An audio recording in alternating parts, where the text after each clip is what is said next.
আসসালামু আলাইকুম রহমতুল্লাহ বারাকাতু। একটা ভয়েস নিয়ে আসলাম, আমার ভয়েসটা মনোযোগ দিয়ে শুনবেন।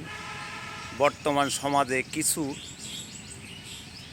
শিক্ষিত শয়তান বলে বর্ণিত হচ্ছে, কিন্তু তারা শিক্ষিত মানুষ হয়ে ওরা মূর্খের মতো কিছু কিছু কাজ করে মানুষের বিভ্রান্তিতে ফেলে। তা আপনাদেরকে বিনীত অনুরোধ করে বলবো, ওদের কথায় কান না দিয়ে আপনাদের মতো আপনারা নিজেরা বুঝ করে চলাফেরা করবেন। আর ওদের কথায় কান দিলে বিপদও পড়বেন, কিন্তু আপনারা সেই বিপদ থেকে রক্ষা করার জন্য আপনারা নিজেরাই সেই কথাটা সব সময় মানুষকে বোঝানোর চেষ্টা করবেন, ভালো কাজ করবেন।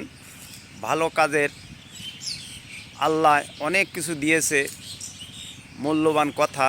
আমার যদি আপনাদের ভালো লাগে, আপনারা বেশি বেশি করে আমাকে সাপোর্ট করে এগিয়ে নিয়ে যাওয়ার জন্য চেষ্টা করবেন। ধন্যবাদ।